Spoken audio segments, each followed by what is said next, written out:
No matter where you live, there's going to be things that you love and hate about the town that you live in. And in this video, I'm going to go over the pros and cons of living in the city of Palm Bay. So stick around. My name's Larkin and I'm with Real Brokers here in Brevard County. And if you are planning a move somewhere on the Space Coast, I would love to hear from you. Just give me a call. Let's get on with the pros and cons of Palm Bay, Florida. Let's talk city parks and recreation areas. If you're a fan of the outdoor space and you think your city should have some great parks and outdoor areas for you and the family to enjoy, Palm Bay does not disappoint.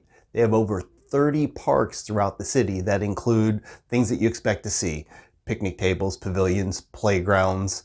They have basketball courts, tennis courts. They even have paintball and a skate park. Two of the parks, Pollock Park and Goad Park on the Turkey Creek, have public boat ramps so you can launch your boats there. This is also two great locations in order to launch your kayaks and stand-up paddle boards.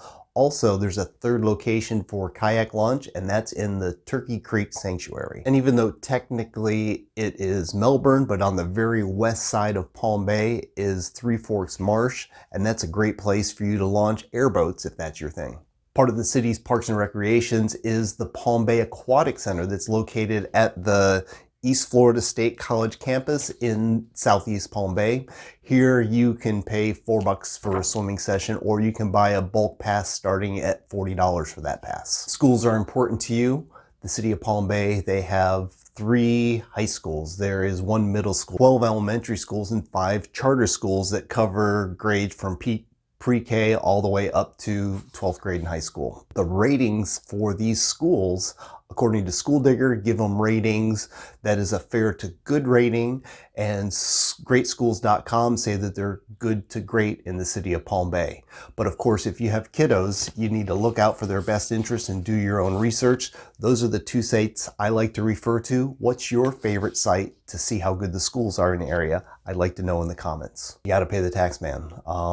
In Brevard County, millage rates for property taxes at the low end is just over $12 per $1,000, all the way up to over $21 for millage rates, and Palm Bay ranks kinda near the top at $19.90 for every $1,000 worth of value. Keep in mind that the city of Palm Bay is the largest city in the county, and they need to have a good police force and fire department in order to take care of the 100+ square miles for the city and the 120,000 population of folks living here. Traffic in Palm Bay. Even though it's not the worst in the county, I give that to Wickham Road in Melbourne is horrible. Palm Bay does have concerns or thicker traffic on Palm Bay Road between Minton and Dairy Road right near the I-95 interchange, and also on Malabar Road, again focusing around that I-95 interchange. Traffic is always thicker there, especially during rush hours. Babcock, Minton, and Emerson can also be a little thick at time depending on the time of day, and you just need to learn how to navigate on some of the back roads and side streets, and also around the canals to make certain to help you get from point A to point B if traffic is a little thick during the rush hours. Also, learning the quadrants of Palm Bay will help you navigate around the city too. If you want to live on the water, and if you look at the aerial view of Palm Bay, you're going to see the Tillman Canal and a lot of other canals that are throughout the city. And if you think, I want to live on those so I can drop my boat in, you're probably going to be a little disappointed. Unfortunately, or fortunately, those waterways are actually set up for stormwater control, so you can't legally access these canalways. We'd look at them more as a buffer zone between you and your backyard neighbor, because you have a lot of space that separates you and the other properties, and I think that's always a good thing. But if you are looking to live on the water where you have a navigable waterway, a canal, or a river, then I recommend looking in the northeast section of town along Turkey Creek or along the Palm Point, right off of US 1 in Northeast Palm Bay. That's your best option to be on the Intercoastal or on the Turkey Creek. There are a few other options of homes along US 1 where you're living on the west side of the property, but you have water rates on the east side of the property so you can access the Intercoastal. And of course, there's a block of condos in Northeast Palm Bay that's also on the Intercoastal Way. If living near the beach is not important to you, then it doesn't matter where you live in the city of Palm Bay. But if you want to live 20 minutes or so to the beach or as close as possible, you definitely want to consider looking in the northeast section of Palm Bay, which will put you about a 20-minute drive from there to State Road 192 to take you to Indialantic. And of course, the further southwest that you are, it could take longer. So worst case scenario, you could be at the beach within 35 or 40 minutes, but the further north and the further east, of course, the shorter drive. If you're looking to live in an area that has a classic downtown feel where you can walk to restaurants and shops, as of today, Palm Bay doesn't necessarily have that. Of course, if you live near a Publix or a Winn-Dixie and there's a restaurant in there, that could be an option. But for the vibrant downtown feel, the city of Palm Bay is working on that.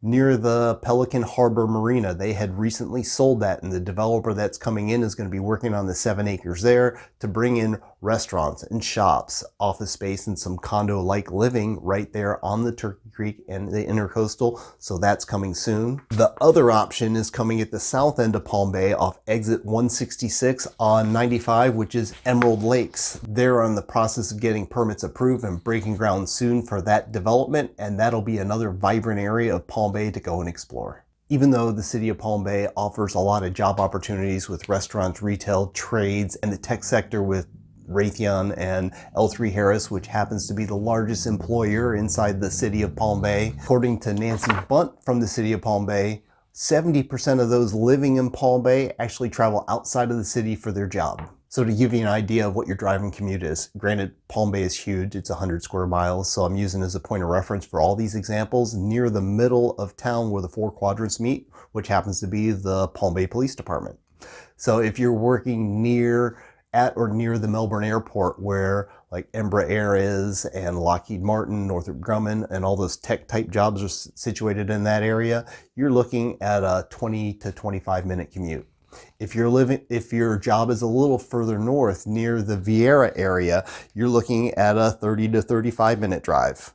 If you're part of Patrick in the Space Force base, you're looking at a 35 to 40 minute drive.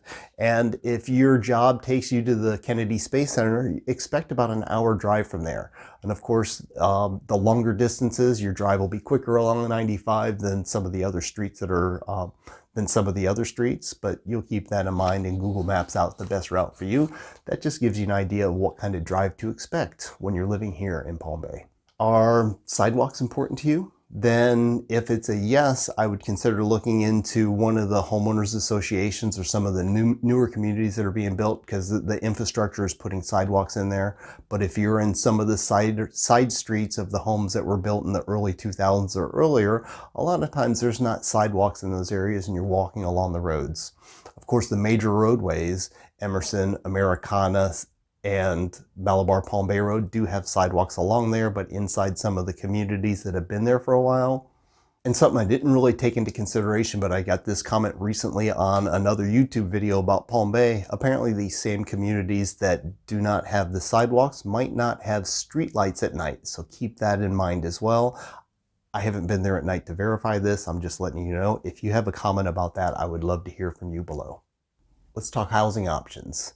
It only makes sense that the city of Palm Bay is the largest city, so it should offer the most housing options for you, and that is true. There's more homes being sold in Palm Bay than any other city in the county. There's also more newer homes being sold in Palm Bay than any other city in the county as well. So the average price of a home sale in Palm Bay was just under $267,000 versus $376,000 for the county. Median sales price in Palm Bay was $259,000 versus $309,000 for the county. And the average year built 2000 in the city of Palm Bay versus 1992 for the county. So you get a lower price and newer home options if you're looking for Palm Bay. Keep in mind, if new construction is something that you're looking for, you can get on the waiting list for any of the communities in Palm Bay or throughout the county.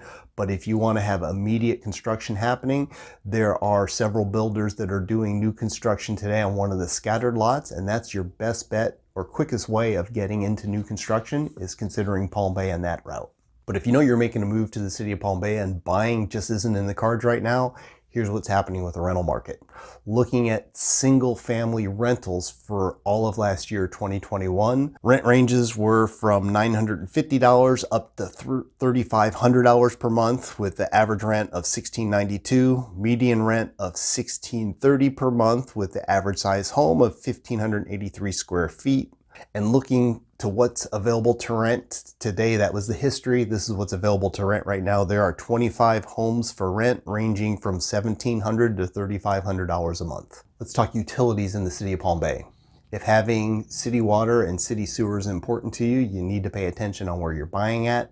Other options for you to have for your water and sewer would be city water with septic tanks, or you might be on well water with septic. Fortunately, the city of Palm Bay has a very good interactive map, so you can pull up an address and you can see what's available. So keep that in mind as you're buying a house, unless the type of water and the type of sewer system that you have is not important to you, then it doesn't really matter. Probably the scariest section of Palm Bay is an area called the Compound. This is in southwest Palm Bay. It is a 12 square mile section of town that they planned on developing in the 1980s. It just didn't happen.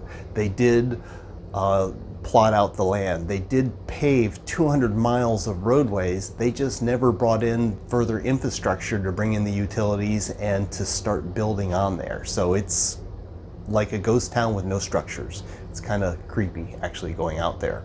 But something to keep in mind, there is a positive on the Compound.